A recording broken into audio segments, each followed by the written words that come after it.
the idea is not the business. Yeah, it's worthless. Your willingness to execute on the idea is the business. And those were the things early on for us that were really important. It's a sign of a young entrepreneur. And I've done this before too. It's asking someone to sign an NDA for an idea that isn't even real yet. Yeah. It's like, no one's going to do your thing. Trust me. They do not have the time. Honest Ecommerce is a weekly podcast where we interview direct-to-consumer brand founders and leaders to find out what it takes to start, grow, and scale an online business today. Hey, everybody. Welcome back to another episode of Honest Ecommerce. Today, I'm welcoming to the show Xander Shepherd. Xander is the co-founder at Artet. They're doing some awesome stuff in the THC beverage space. Xander, welcome to the show. Thank you for having me. Yeah, I'm excited to chat. I guess quickly, you guys have a couple of products over there that you're bringing to market. Can you just talk me through, what it is that you're selling, what people can buy from you these days? Yeah, so we make THC beverages for the cocktail occasion. So we have a large format, the core style product. All of our products are non-alcoholic and infused with THC and or CBD. And they're all sort of meant to emulate the sort of most romantic or aspirational elements of like cocktail culture or drinking culture. So flavor profiles, botanical profiles, use cases where sort of, alcohol maybe has sort of a disproportionate grasp on like the drink in hand for those occasions. And just reimagining what that looks like through the prism of a THC drink that makes you feel a little differently, but still delivers on a lot of the, those semiotics and things that people kind of aspire to when they think of like a cocktail. So we have a large format liqueur style product that can be enjoyed on the rocks or, with seltzer, tonic water, ginger beer, you name it. And then we have ready to drink, canned spritzes, which are essentially just sparkling THC cocktails that use that liqueur, and we add fresh juice and other botanicals and sparkling water too. All natural ingredients, sort of meant to be mid to low potency, so sessionable and social. And, I like to think quite delicious. Absolutely. Now, take me back in time. Where did the idea to start this business come from? Yeah, I mean, I tell people pretty frequently that the motivation for Artet was really born out of a selfish endeavor. So I run the company with my cousin. Our goal was to just figure out a more elegant way to bring weed to Thanksgiving. We grew up in New York City. We grew up comfortable, smoking, being around weed. We grew up in sort of a very vibrant food and beverage culture and sort of environment. So, our families are very much into, getting together and eating and drinking, but we're also much more hesitant around the sort of social acceptance or stigmas that existed around THC. So, it was Thanksgiving, probably at this point, almost pushing a decade ago. We happen to be in Vermont. It can be pretty brutally cold in November up in Vermont. We were smoking a joint outside and we were like, all right, this sucks. We're like huddled in the corner. We're getting blown over by wind. The food's inside. The good vibes are inside. Our family's inside. Like, how do we bridge this gap? We weren't going to smoke inside. We weren't going to infuse the turkey. So we're like, okay, well, what if we made a beverage? Like, we like to drink. Our family likes to drink. And it just created this spiraling sort of what if sort of mission for us to think about, what would that look like to bring THC into, a family gathering in a way that was elegant and believable and seamless. And, there's so many THC beverages that exist out there today. At the time when we got started, we were sort of one of the few pioneering this idea. So it was a little bit more pie in the sky to sort of just think through the idea around it. And for us, we aligned on this notion of sort of a THC aperitif because our family likes to drink. They like cocktails. And we were like, well, what if we could make a Campari but THC? And that was kind of like the very low level objective. We made sure that we were going to not get in trouble with our family in the only way we knew how, which was to ask our grandmother to do the artwork for our bottle. She was in her own right a very successful entrepreneur. She is an incredible painter. We felt like, as the matriarch of our family, if she was willing to sort of co-sign the project, then we might get more buy-in from our family. And sure enough, we made the product. We really liked how it tasted. We were really moved by how it made people feel and how it changed people's relationship to drinking and also their perception of THC. And we felt like those two catalysts were incredibly powerful to potentially build a brand around, let's face it, an entirely new category. That was kind of all we needed as motivation to really think about scaling this beyond just our family, and to, as we used to say, every bar cart in America, or in this case now we say every bar cart and back bar, because we are actually fortunate in some states to sell our products in bars and restaurants and be on menus where people like to drink and socialize. So started with our family and getting them stoned for Thanksgiving, and the next thing you know, we had a nationwide beverage brand. That's amazing. Let's walk through the timeline between, that first Thanksgiving where you're freezing your butt off. Did you have a product by that next Thanksgiving? And did you guys just, figure it out yourself? What was that process? So it took us 2 Thanksgivings. That's the first thing to call out. It was a pretty, what felt like for us long journey, because there was so little infrastructure set up to be able to understand what it would mean to make a beverage, let alone one that was infused with THC. Like finding the Venn diagram of people who could speak to like beverage formulating and also infusion of what was at that time and still is in certain ways, like, a federally illicit substance was a very interesting, as I said, Venn diagram to try to find people who fit perfectly into any one piece of that. So what we did, frankly, was after work, we would come, we'd go back to my apartment. I was living in the East Village at the time in New York City. And my cousin and I, we would just go to the supermarket and we would buy fruits and we'd buy vegetables and we'd buy vinegars and we would just start making like shrubs and drinking tonics and things and trying to, at the very least, get sharp and smart on like flavor profiles and ideas for what, we wanted this thing to taste like. I had the good fortune of working in brand strategy and product development at this time. So I was learning really great fundamental skills of how to think about brand and think about product formulation in terms of the idea of like, how do you tap into meaningful insights that motivate behavior, not just create something in abstraction and figure out how to like market it to people. So a lot of what we were doing was really trying to look at insights and kind of think about like what was happening culturally amongst consumers within interesting adjacent categories and using those insights to help us navigate things on like, what do we want to call this? What should it look like? What should it conceptually taste like? And all of that was sort of slowly moving the ball forward in terms of making progress, but there wasn't like some giant leap where we were able to just call up a flavor house and be like, hey, this is what we're looking to do. It required a little bit more MacGyvering on our end, which I think, frankly, for at the time, young first-time founders was a really great training ground for us to make mistakes, for us to sort of learn with, frankly, also low stakes and kind of piece layer by layer, like the sediment that ultimately became the foundation of Artet.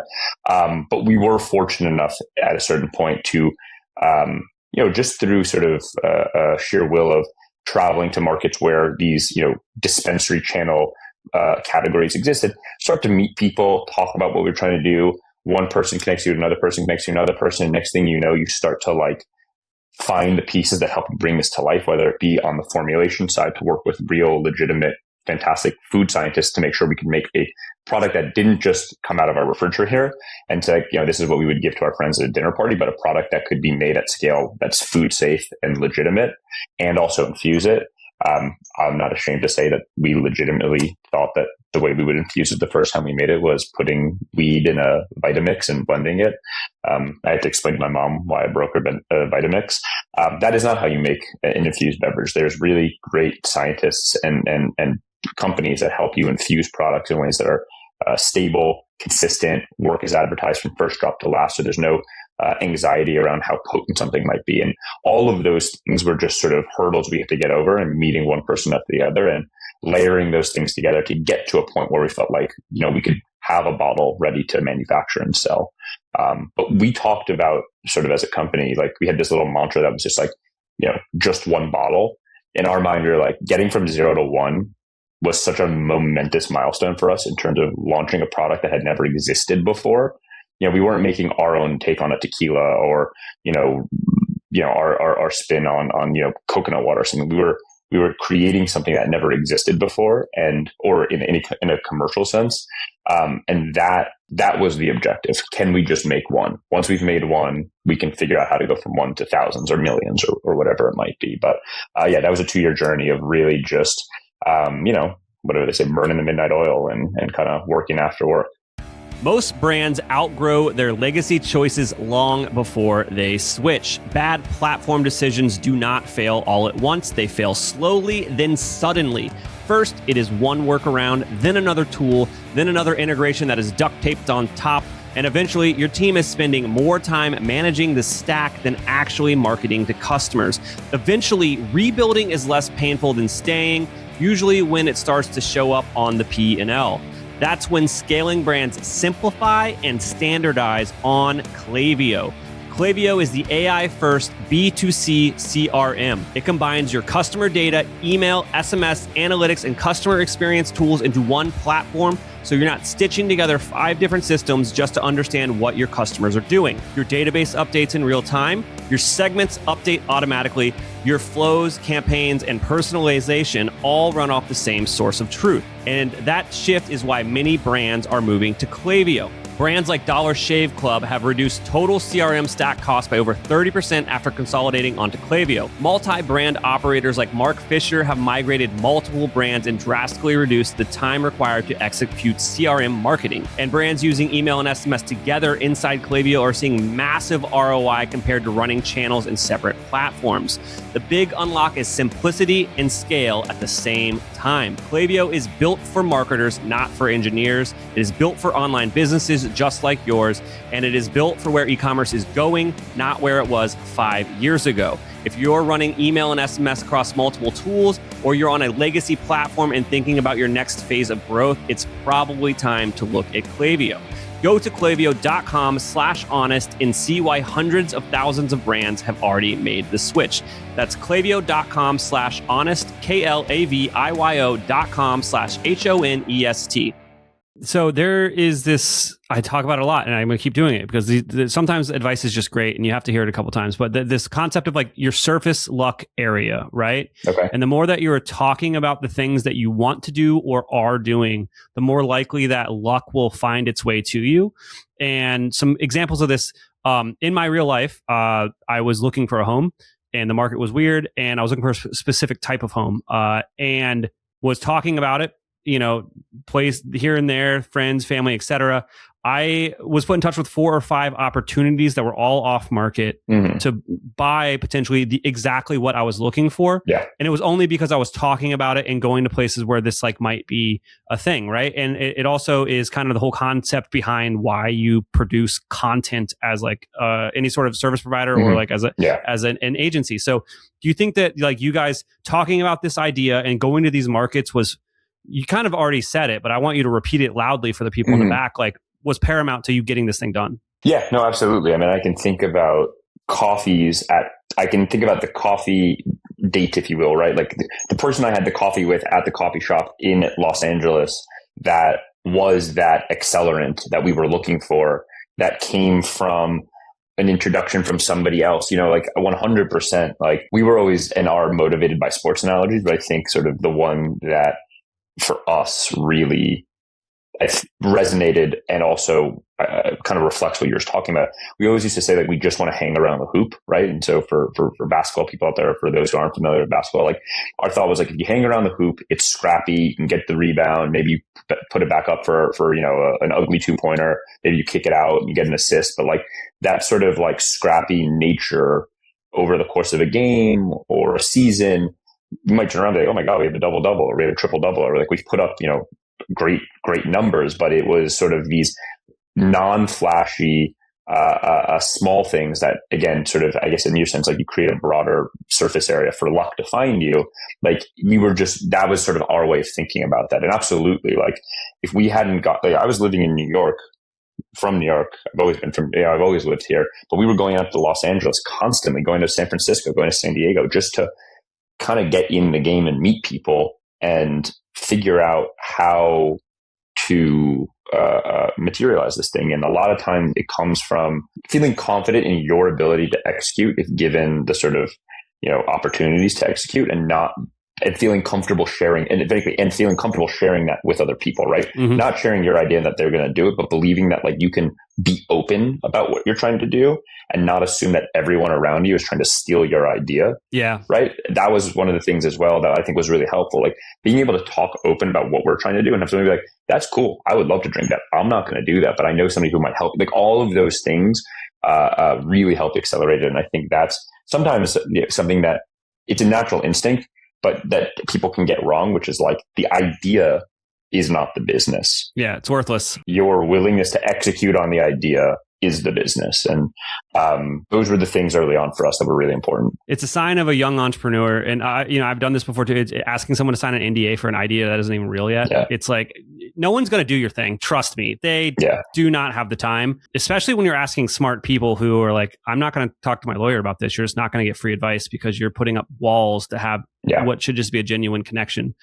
To kind of your sports analogy, it's a little bit different, but like I always like to say, like, you can't be in the conversation if you're not in the room. Mm-hmm. Yeah. So it's like you got to go to these places where these people are if that's what you really want to be doing. Yeah. And I think for us in our category, and we were not alone in this, right? Like there were a few other people having similar realizations for different reasons. I don't think they were also trying to get their family stoned at Thanksgiving, but they saw different opportunities and ways to present the notion of like a drink that was inverting the traditional perception of an edible or something, right? Because, you talk to people and lots of people say, oh, have you ever had edibles before? And they say like, I had one in college and, it sent me to the moon and I'm not even sure if I'll come back yet, and that sentiment was born out of the fact that people were making it brownies in their oven with no science and no understanding and, no consistency and no quality checks and all of these things. And for us, all of these different brands collectively were sort of trying to invert that idea of like, well, what if it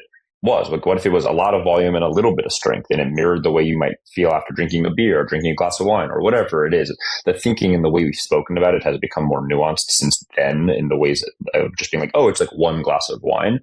But, and sort of to your point, like we also needed to get into the room because we actually had to prime people to think differently about the types of products we were looking to bring to the market, because most products at the time in the market were super small, super high potency. And like that was what everybody was convinced was the only thing that would sell, because it was the only thing that had historically sold, because it was the only thing that historically had been presented. So there was lots of confirmation bias around like opportunity for things that were like our products. And we had to be there to sort of reshape people's perspectives of like who could be a customer and who would want this thing. And, maybe it's not what you would personally consume, but that doesn't mean that it's not something you would want to buy. And all of those things became, again, really important in sort of the early days of our company, fighting for not just a reason for our brand to exist, but fighting for our category to exist.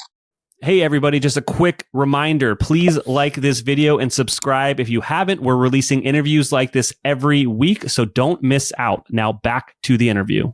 Now, you said it took 2 years to come back to Thanksgiving with the product. Mm-hmm. Now, was this a beta version of the product? Was this product ready to get released to the masses? How far along was this version of it? Yeah, we were at that point, we were pretty certain that like this was going to be a good idea. So those two things kind of coincided more or less. We launched at the time in California in dispensaries with our large format aperitif style product. Actually, I have a bottle sitting next to me. It's sort of for those looking at this on YouTube. This is what it looks like. It's a multi-serve product the way you would imagine Aperol or Campari or Saint Germain, something that, as I said before, you could enjoy on the rocks with a twist. You could add seltzer or tonic to it. Or you could use as the base of a non-alcoholic infused cocktail. Lots of versatility, really beautiful blend of botanicals: cardamom, ginger, allspice, chamomile, grapefruit, juniper, gentian.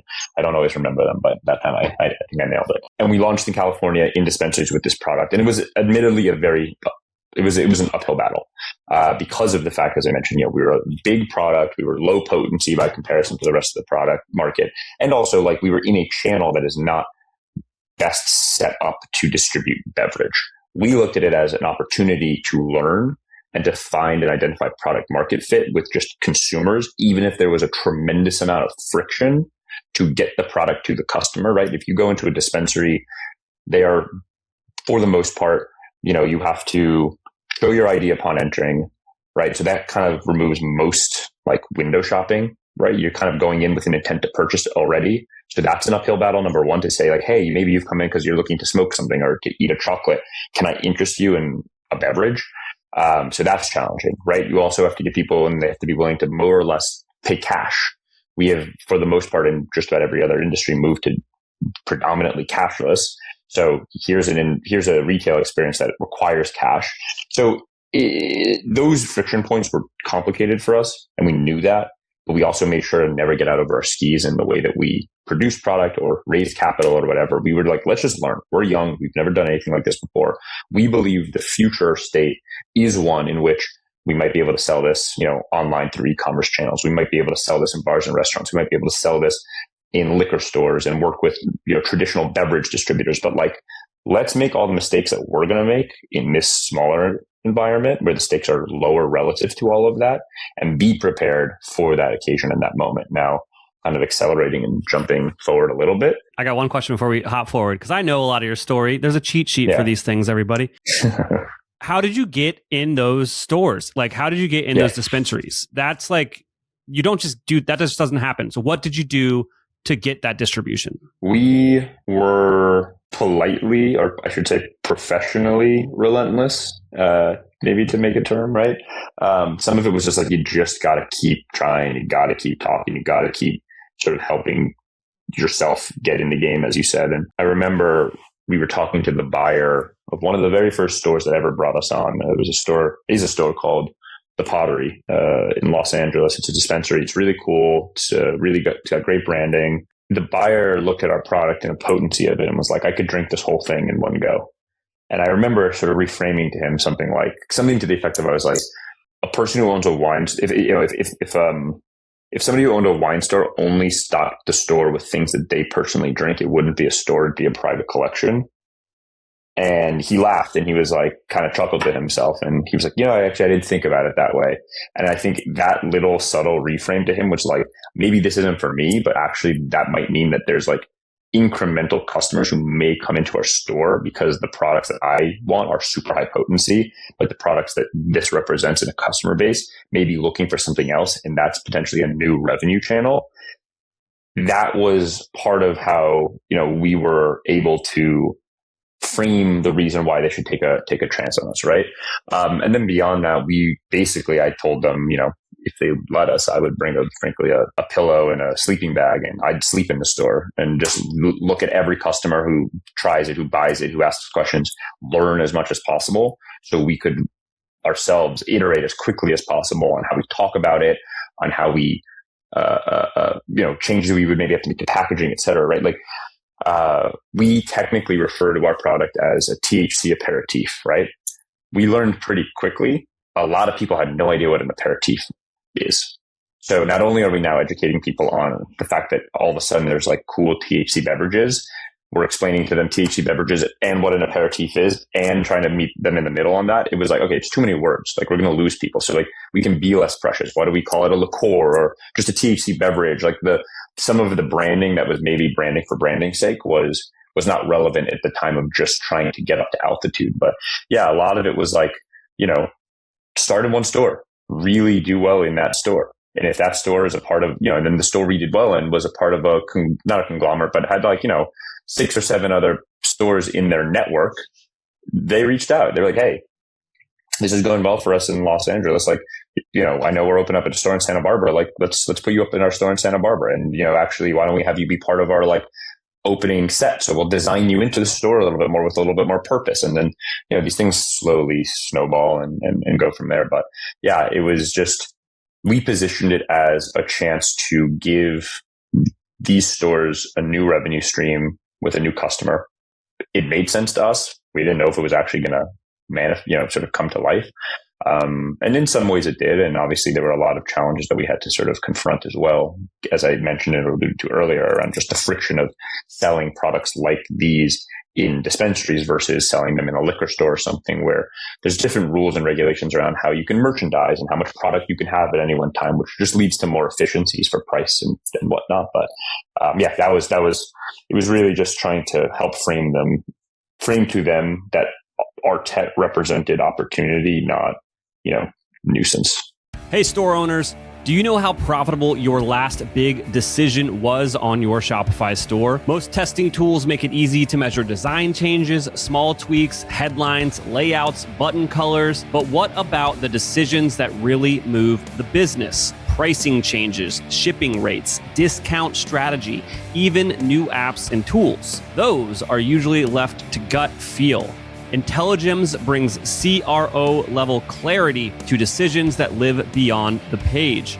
Brands like Ridge, Jones Road, and True Classics are using Intelligems to test pricing, offers, shipping, and more, and see exactly how each choice impacts profit. Momofuku used Intelligems to test multiple promotional offers ahead of Black Friday and identify the version that ultimately increased profit by about 28%. Mott & Bow used Intelligems to run structured pricing and offer tests that helped drive roughly a 30% increase in incremental profit. Dossier used Intelligems to run site-wide testing that resulted in about a 7.4% increase in profit per visitor across their store.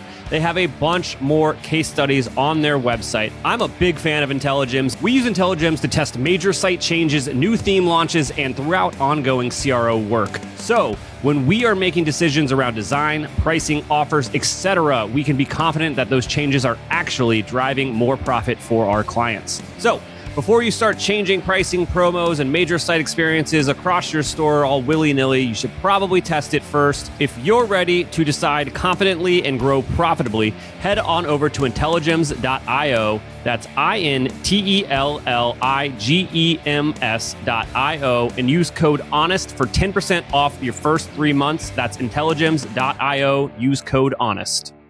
Now we can fast forward a little bit. What is, you get one store, you get two, you get seven. Where does branching into other states, where does trying to get online come into play? Yeah.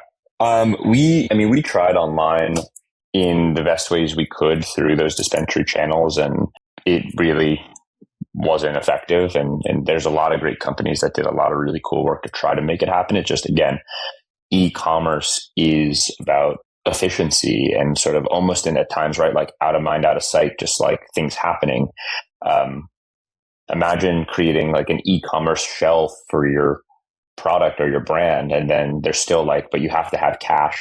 You have to have your ID. Like there was still so much friction that there was some convenience that got added to it. And I should also just caveat that like one of the things that we were able to, I don't want to say take advantage of, because obviously it was a very traumatic time for everybody, but it was just a side effect of the reality of how things played out.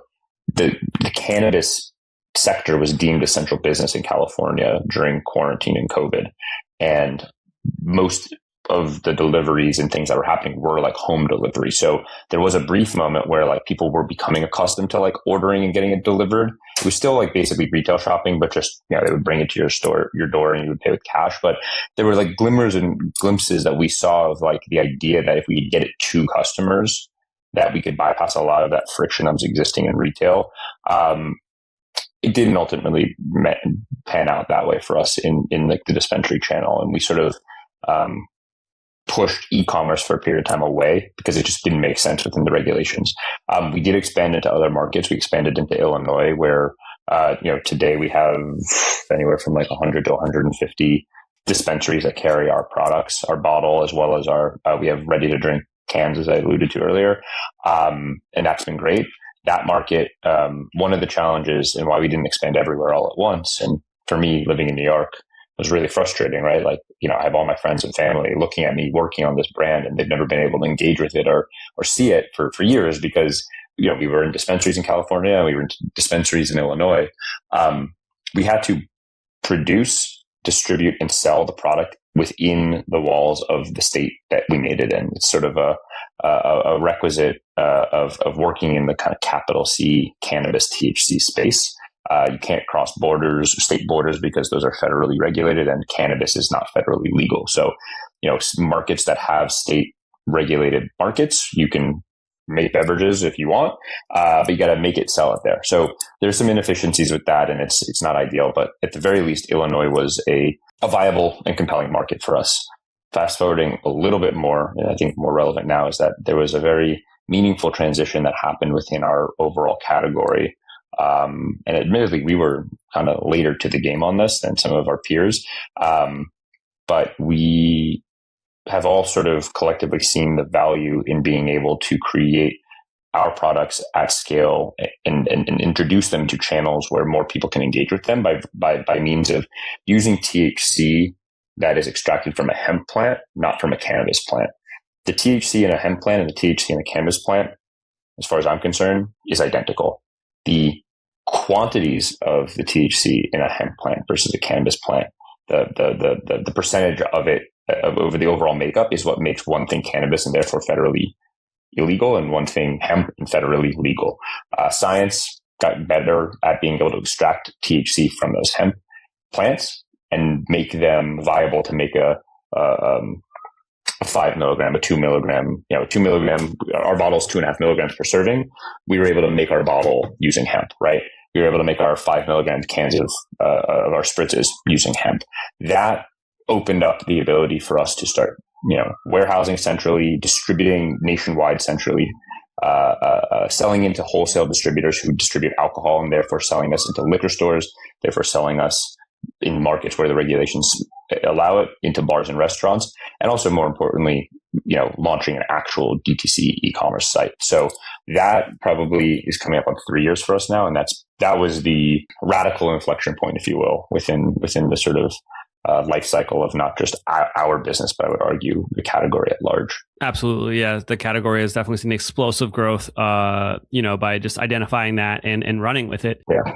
As you guys can now, ship across state lines and distribute through these larger channels, what technology do you have run this? Are you on a Shopify site, and is it just plug and play, or what are still some of the things you need to know about nowadays, 2026, building a brand similar to this? I mean, I think the first thing when we reoriented our website to go from being more of what I would think of as just almost like a window dressing magazine for the brand, and to be something that was more, transactional in terms of your ability to actually purchase products of ours and have them sent to you. Everybody's like, e-commerce is like a nightmare. E-commerce is dead. DTC is dead. Like shipping beverage, good luck. And, we were like, well, we've been through the ringer. So, if we've been able to make all these other versions of our business, work, I'm sure we can figure this out. And one of the things that was so fascinating from the moment we just turned it on before we even announced it, right? We made small batches of our hemp product, of our bottles and cans, because we just wanted to see. We didn't want to get out over our skis. We were very mindful. We've always, as I said, right, we've never lost sight of that mantra of hanging around the hoop, even as the game board has perhaps expanded and opportunity has grown. It's just scaled into relative terms of what that means. We almost sold through everything in 1 weekend before we even announced it. We're going to announce this on Monday, but let's turn it on Friday and just run there tests and things, right? And lo and behold, we didn't realize that we just had so much traffic coming to our website, and we weren't alone in this regard. There is so much interest in the idea of alternative drinking, whether that be, again, non-psychoactive alternative drinking to alcohol, right? Just kind of more traditional NA beers and things like that, or in the context of Artet, non-alcoholic psychoactive, right? And I think there's a beautiful overlap of those two things. Some people can exist in both those camps, some don't, and that's fine. But very clearly, we're time to actually get smart on digital advertising and, digital commerce, because we haven't done that for the first 4 years or 3 years of our business. So now this is a whole new frontier for us. And, one of the things I keep coming back to is, in a way, it doesn't surprise me that there's been such meteoric growth for THC beverages in this channel, because as far as I'm concerned, right, your weed guy was e-commerce before Amazon was e-commerce. Every movie, every kind of cliche example of sort of buying weed is always like the weed guy comes to your house, or like you go to the weed guy's house, and like there's like a very, that transaction is around convenience and sort of seamlessness. So it didn't surprise me that we all of a sudden saw people who were really willing to engage with these products in that format, who maybe would never go to a dispensary, right? They've always been interested in the idea of a THC beverage, but they've never had any interest either behaviorally to go into a dispensary, or they've never had permission to because they don't have them legally in their state. So those were really interesting things for us. And yeah, we learned very quickly how to compliantly do all of this, right? Like what you can say, what you can't say, how to be safe and responsible around things like making sure that you're not sending these products to children, safeguarding, 21 plus, not just like opting in on 21 plus, but like, and this has been at times it's been a huge friction point for us, but like, having people upload their ID.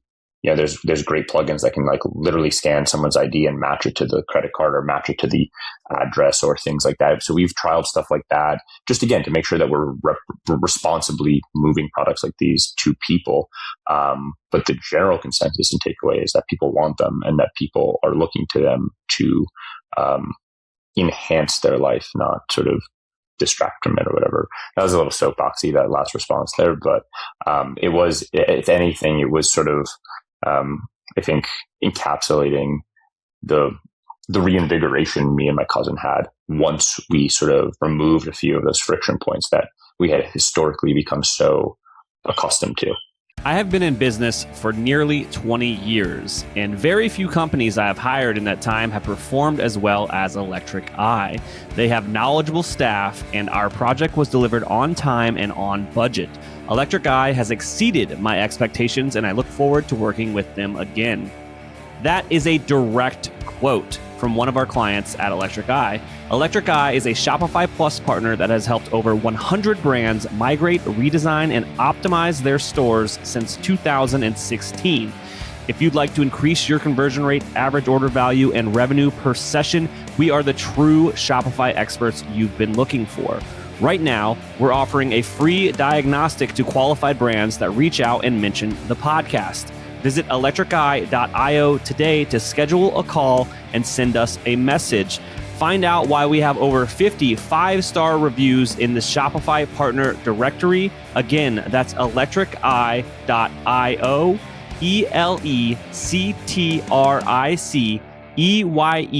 electriceye.io.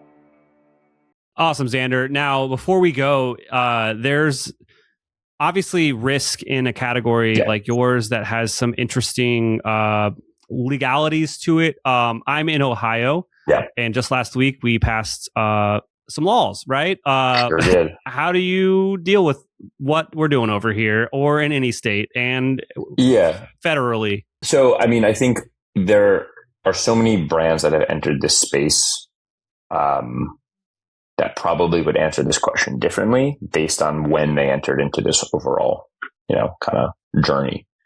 Because we've been involved in this journey from what feels like for me, like the beginning, starting in dispensaries, learning to scale into multiple dispensary markets and just making that even like viable, has taught us a lot about how to be nimble, how to pivot, again, how to not get like, you see it if you look at the world of beverage, right? Like, and you look at all of these exits and things that go on in and around sort of like whether it's functional beverages or energy or soda, like the inclination, right, is like find the thing that works and then just scale the hell out of it as quickly as possible. And hopefully you exit, right?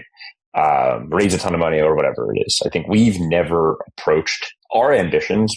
Me and my cousin are quite large for what we would like Artet to be.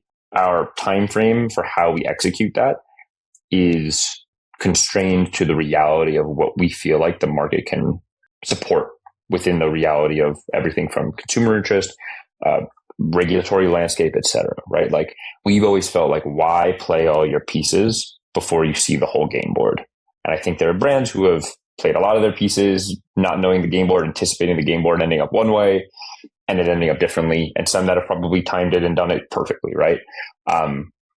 We always understood and recognized that there were aspects of the sort of expansion of this category that were built on rules, federally legitimate rules and regulations that could be amended or changed, right? In November of this past year, championed by Mitch McConnell, there was a meaningful shift in the definition and framing of hemp and THC percentage and milligrams that could exist in a serving or a container. For all intents and purposes, it has, if it goes into effect in November, they gave a 1 year sort of grace period for this to be implemented.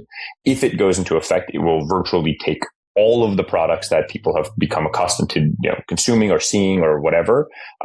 It'll wipe them out.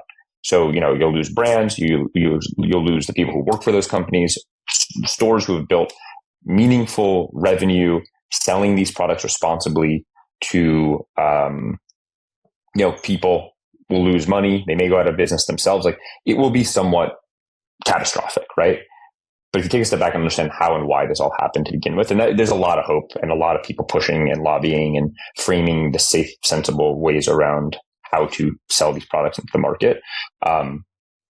A lot of this was easily drummed up, some by just like the existing war on drugs, like hangover that still exists. But a lot of it is also from the fact that there, in any market where there's sort of new growth opportunity, there are good actors and there are bad actors. It's way easier to like make public examples of the bad actors, even though there are plenty of good actors out there who are saying, well, first of all, let's regulate the bad actors out. And also, like, let's focus on the things that the good actors are doing. So as an example, our bottle, right? This bottle has 15 servings, 2.5 milligrams each. In order to open this bottle, it is a push and twist, no different than medicine. It has child resistant accreditations and it is child resistant. That is safer from an opening standpoint than any alcohol that more or less exists in the market, right? How do we celebrate and champion those things more? We also, it doesn't have it in this one I showed you, but we have a shot glass on top that helps people also identify what a serving is. So people don't have to feel concerned that they're going to overconsume if they're not accustomed to it.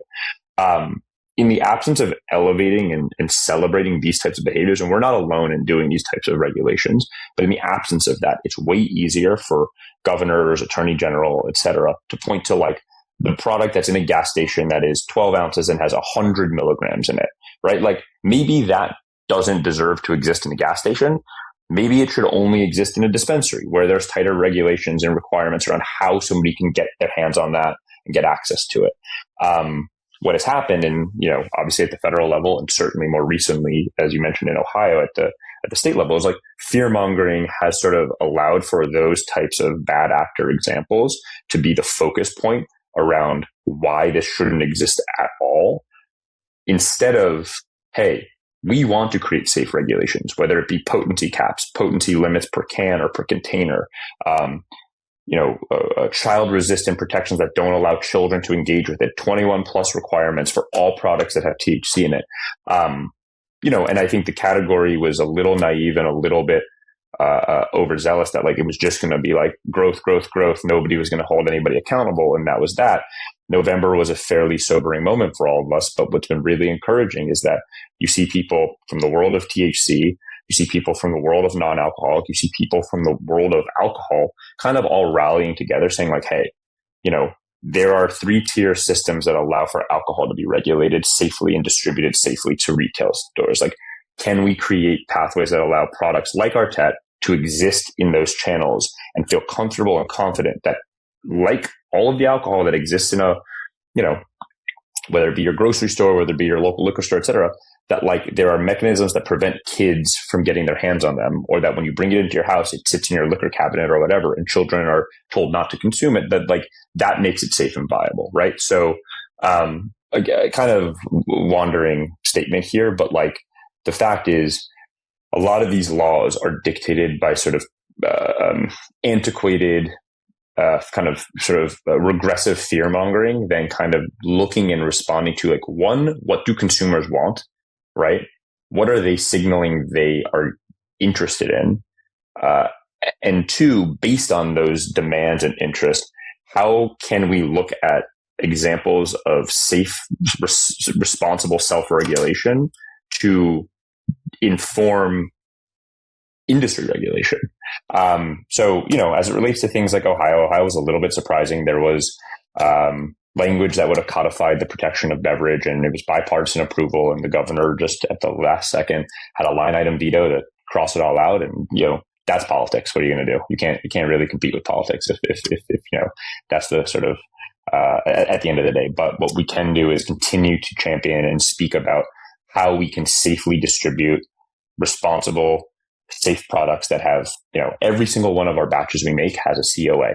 That COA lets people know everything from microbial content to mycotoxins to the potency, things that you don't think about when you go in and grab a soda out of the deli or whatever it might be. But like, those are things that we're saying that before we can sell any of these products, we are making sure that all of those things I just mentioned that sound scary are either, advertised as they're meant to be in the context of potency. So you don't buy a can that says 5 milligrams and it actually, accidentally has 50. And also that like there aren't any bad things in the product because perhaps like it was made in a facility that doesn't have high quality standards. So like there are so many safety regulations already involved that make our category safer than some of the things we regularly consume. How we communicate that, how we advertise that, how we champion the examples of good behavior and collectively sort of call out the bad actors, I think is the make or break between whether this time next year we are still able to be selling our products online and continuing to see category growth and continuing to sort of be a part of the introduction of non-alcoholic beverages to bars and restaurants and making those spaces and places more inclusive and safe for all parties, for people who want to socialize but for whatever reason can't consume alcohol and so forth. So, it's I think growth and sort of change is never linear, and it's never sort of without friction because people are resistant to change. But it also tells me that we are a part of something meaningful, that it is asking people to kind of reconcile with, questions of what social drinking looks like and what it means to unwind with a drink and how you can unwind and what feelings can be elicited when unwinding, whether it's just inebriation through alcohol or sort of, an opening of your mind and mood by virtue of THC. Absolutely. Now, Xander, before we go, hopefully I'm in a state where I can purchase your product. Yes. And if I can do that, where should I go? What should I do? Yeah. I mean, look, if you are somebody who likes to have things delivered to your front door, you should go to artet.com and you can order our beverages on our website. And we will ship them directly to you. And I'm certain you'll enjoy them. We have great recipes for our bottle. Our cans are easy to be enjoyed. Straight from the can, whether it's cold, drink it straight or pour it over ice. Also we have really great, retail partners, whether they, if you go to our website and you look at our store locator, we do a pretty good job, I think, of regularly updating the retail partners, who actively have our products in stock. I think that's another great way to find it. And also, again, some of those places are bars and restaurants. And it's amazing how many people I've seen sort of have the realization of like, wow, I didn't know this was something I could order out. Now that I know I have permission to, or that this is on offer, like this is what I would prefer to drink. If you're in a part of the country where we've done a decent job of getting out into bars and restaurants, I'd say, probably Nashville is a really good example of a market where we've got awesome, whether it be a dive bar, a restaurant, cocktail bar, where we've been able to position Artet as a elegant premium alternative to, what you might otherwise order if it was alcohol. But yeah, go to our website, artet.com, either, check out our offers that we have direct to consumer or find a store close to you by using our store locator. Awesome. Xander, thank you so much for coming on the show. Yeah, absolutely. No, I really appreciate it. Thank you so much for the time and letting me talk to you about, Artet from its inception till now.